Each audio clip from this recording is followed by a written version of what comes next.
آخر خانہ کعبہ کی تعبیر کا کام حجر اسود تک پہنچ گیا۔ اب یہاں ایک نیا مسئلہ پیدا ہو گیا۔ سوال یہ پیدا ہوا کہ حجر اسود کون اٹھا کر اس کی جگہ پر رکھے گا؟ ہر قبیلہ یہ فضیلت خود حاصل کرنا چاہتا تھا۔ یہ جھگڑا اس حد تک بڑھا کہ مرنے مارنے تک نوبت آ گئی۔ لوگ ایک دوسرے کو قتل کرنے پر تل گئے۔ قبیلے عبد الدرار نے تو قبیلے عادی کے ساتھ مل کر ایک برتن میں خون بھرا اور اس میں اپنے ہاتھ ڈبو کر کہا، حجر اسود ہم رکھیں گے۔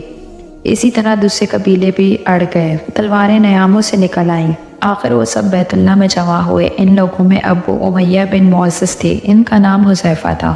قریش کے پورے قبیلے میں یہ سب سے زیادہ عمر والا تھا۔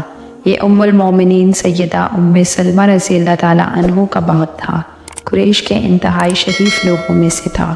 مسافروں کو سفر، سامان اور کھانا وغیرہ دینے کے سلسلے میں بہت مشہور تھا۔ جب کبھی سفر کرتا تو اپنے ساتھیوں کے کھانا پینے کا سامان خود کرتا تھا۔ اس وقت اس شدید جھگڑے کو ختم کرنے کے لیے اس نے ایک حل پیش کیا۔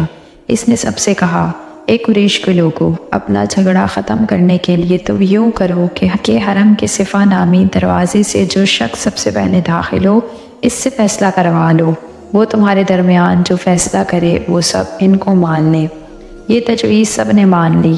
آج اس دروازے کو باب السلام کہا جاتا ہے۔ یہ دروازہ رکن یامی اور رکن اسود کے درمیانی حصے کے سامنے ہے۔ اللہ کی قدرت کے اس دروازے میں سب سے پہلے حضور نبی صلی اللہ علیہ وآلہ وسلم تشریف لائے۔ قریش نے جیسے ہی آپ کو دیکھا پکار اٹھے، یہ تو امین ہے، یہ تو محمد ہے، ہم اس پر راضی ہیں۔ اور ان کے ایسے کہنے کی وجہ یہ تھی کہ قریش آپس کے جھگڑوں کے فیصلے آپ ہی سے کروایا کرتے تھے۔ اب کسی کی بے جا حمایت نہیں کرتے تھے، نہ بلا وجہ کسی کی مخالفت کرتے تھے۔ پھر ان لوگوں نے اپنے جھگڑے کی تفصیل آپ کو سنائی۔ ساری تفصیل سن کر آپ نے فرمایا، ایک چادر لے آؤ۔ وہ لوگ چادر لے آئے۔ آپ نے اس چادر کو بچھایا اور اپنے دست مبارک سے حجر اسود کو اٹھا کر اس چادر پر رکھ دیا۔ اس کے بعد آپ نے ارشاد فرمایا، ہر قبیلے کے لوگ اس چادر کا ایک ایک کونا پکڑ لیں، پھر سب مل کر اس کو اٹھائیں۔ انہوں نے ایسا ہی کیا۔ چادر کو اٹھائے ہوئے وہ اس مقام تک آ گئے جہاں حجر اسود کو رکھنا تھا۔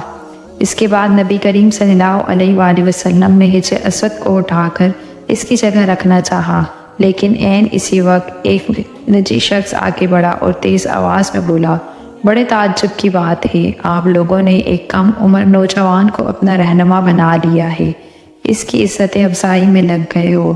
یاد رکھو، یہ شخص سب کو گروہوں میں تقسیم کر دے گا، تم لوگوں کو پارا پارا کر دے گا۔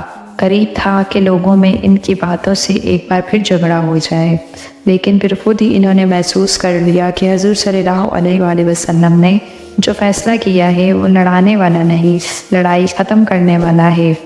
چنانچہ حجر اسود کو نبی کریم صلی اللہ علیہ وآلہ وسلم نے اپنے مبارک ہاتھوں سے اس کی جگہ پر رکھ دیا۔